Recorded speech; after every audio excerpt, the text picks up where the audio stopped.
On the morning of October 21st, 2015, an 8-page document dropped from a tiny California research firm that almost nobody had heard of. Within hours, it would erase $10 billion in market value from one of the most celebrated pharmaceutical companies in the world. The title was blunt: Valeant. Could this be the pharmaceutical Enron? Andrew Left of Citron Research alleged that Valeant Pharmaceuticals was running fake revenue through pharmacies it secretly controlled.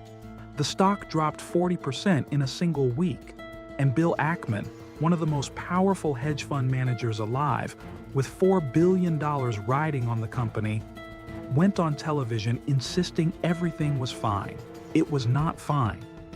At its peak, Valeant was worth nearly $90 billion. Its CEO, Michael Pearson, was compared to Warren Buffett. The stock had risen over 2,000% under his watch. But inside that empire was a hollowed-out shell. No meaningful drug research.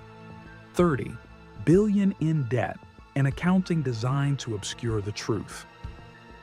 This is how it happened. Empire building.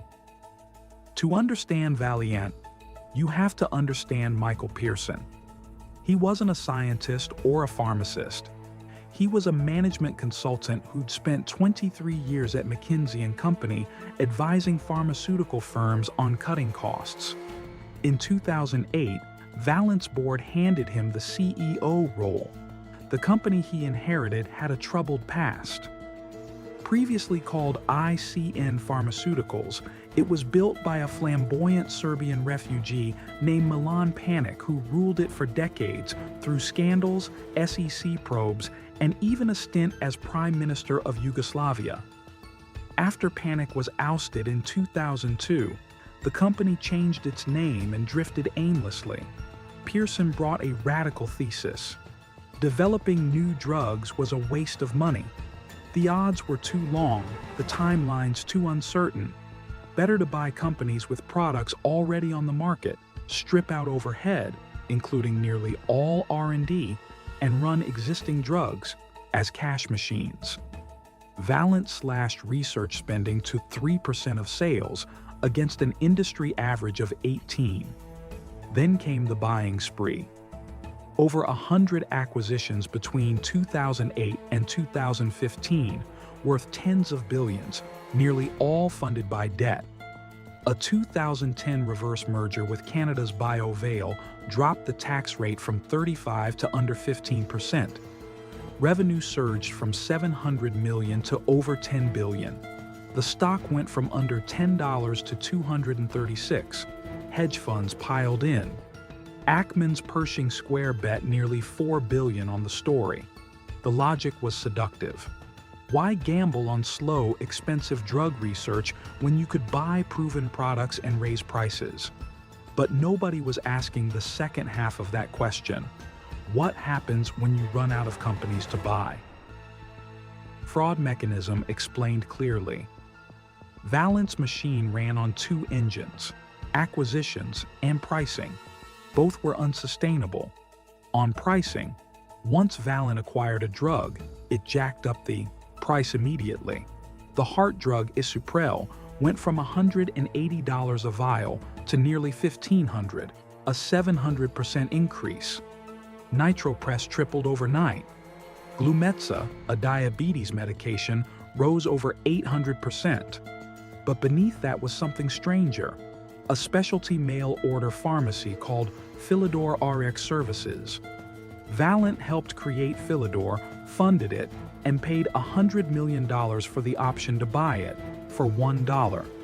This made Philidor a variable interest entity under Valeant's control, though publicly it was treated as independent. Think of it like a company selling products to its own store, then reporting those sales as outside revenue. Philidor existed to push Valeant's expensive brand-name drugs over cheaper generics, navigate around insurance rejections, and inflate reported revenue. Employees, some of whom were actually Valeant staff, steered patients toward costly Valeant products even when identical generics existed. Prescriptions were altered. Insurance companies were billed as though Philidor were neutral. The SEC later found Valeant reported double-digit same-store sales growth for 5 consecutive quarters, driven by revenue routed through Philidor. Revenue that should never have been booked that way. Red flags. The warnings were there for years. In 2014, short seller John Hempton called Valeant's financials difficult to comprehend. Jim Chanos accused the company of aggressive accounting games. Debt had ballooned from a few $100 million to $30 billion, yet Wall Street shrugged. Here's why. Valeant was a hedge fund darling. Questioning the stock meant questioning the judgment of powerful people with billions committed. Nobody wanted to be first. Then Andrew Left published his report. He pointed to Philidor sharing the same fax number and contact information as R&O Pharmacy, supposedly a separate Valeant customer. He asked why the company paid $100 million for an option to buy a pharmacy for $1, then kept the whole thing hidden. Charlie Munger later called Valeant a sewer. When asked if that was harsh, he said the complaint should come from the sewers. He pointed to Valeant covering patient co-pays on drugs it had inflated by hundreds of %, functionally equivalent, he said, to bribing the other side's purchasing agent. System failure analysis. Left didn't uncover anything hidden in a vault. The clues were in public filings. So why wasn't this caught sooner? Because the system rewarded what Valeant was doing. Wall Street pharma analysts tended to be former scientists, experts in chemistry, not forensic accounting.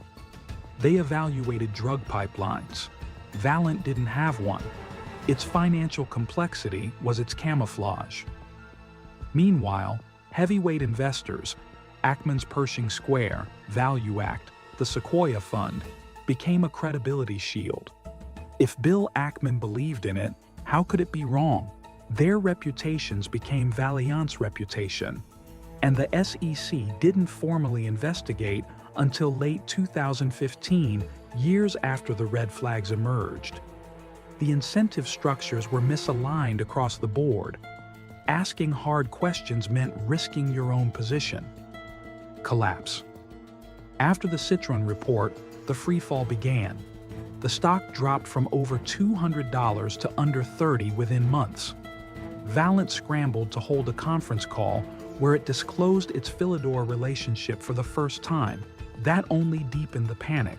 Subpoenas arrived. The SEC opened a formal investigation.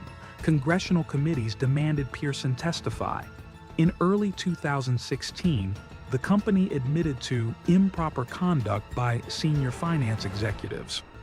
Pearson was forced out by March. Valeant executive Gary Tanner and Philidor CEO Andrew Davenport were charged with wire fraud, money laundering, and a kickback scheme. Tanner had steered business to Philidor while hiding a $9.7 million personal payout. Both were convicted in 2018. Tanner got a year and a day. Davenport got 18 months. The company rebranded as Bausch Health, hired new CEO Joseph Papa, and began selling assets to service the debt mountain Pearson left behind. But $30 billion in debt doesn't vanish with a new name. Human cost. Ackman held on far longer than most. He joined Valeant's board trying to stabilize things. It didn't work. In March 2017, he sold his entire stake at roughly $11 per share, a loss approaching $4 billion. At one point, he was losing $7.7 million a day on the position. But the real damage went far beyond billionaires. Patients had been steered toward drugs they couldn't afford. Hospitals were locked into paying astronomical prices for medications that cost a fraction just months before. Insurance companies were systematically defrauded. The Sequoia Fund, a storied partnership with a 40-year track record, suffered massive losses and leadership upheaval. In 2020, the SEC settled with Bausch Health, for $45 million. Pearson paid a $250,000 civil penalty. For a company that once commanded a $90 billion market cap, the fines were almost symbolic. Psychological autopsy. Pearson didn't start as a villain.